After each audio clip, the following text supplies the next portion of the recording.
Traditional report from the front for March 20. We start from the south. So far, there have been no reports of major troop movements.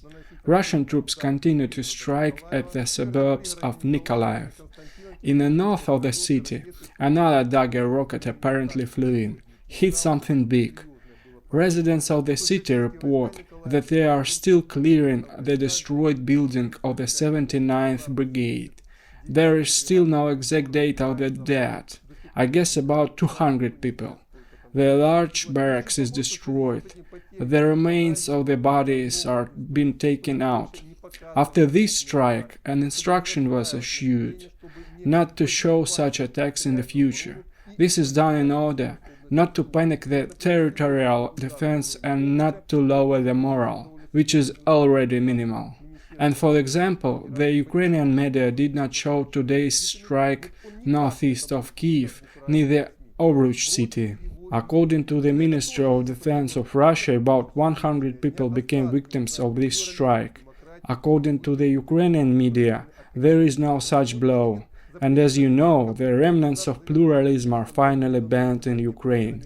Today, not only the pro-Russian position is completely banned, although it has long been gone, but also the so-called patriotic position.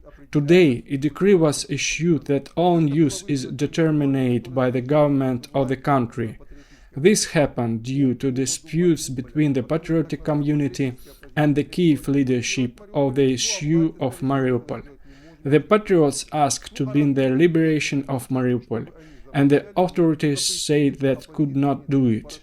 And if they can't, and to silence the opposition, Kiev simply forbade talking about it. The opposition in this case is Poroshenko and his party. Meanwhile, the situation in Mariupol is catastrophic for the garrison.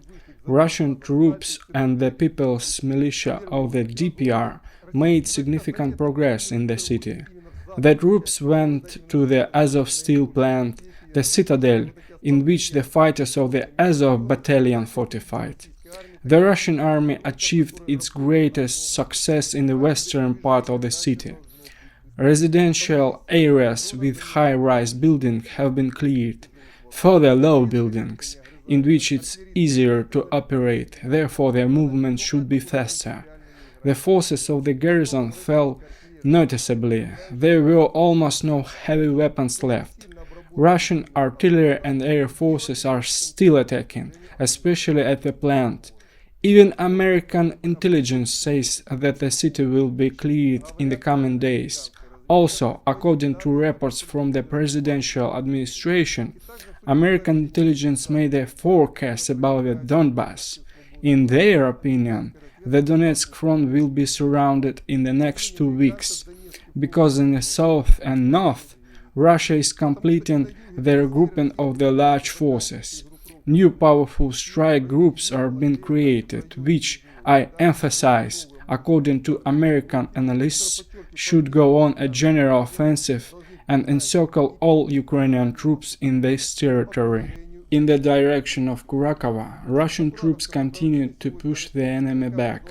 The Ugledar city and its suburbs have not yet been completely cleared, but there is no significant resistance there.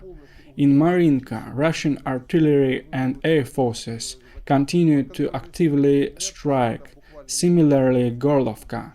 There is no news from Severodonetsk. Apparently, the DPR is preparing a strong blow against Lysychansk, so that later it will be easy to enter Severodonetsk. The Izum city in the north is unchanged. Russia is forming a large force in the north, and Kiev has sent large reserves here, realizing that this is the last line where the Russian army can be delayed, because further open space, where the Ukrainian troops have nowhere to fortify. That's all I can say about future days. Goodbye and see you soon.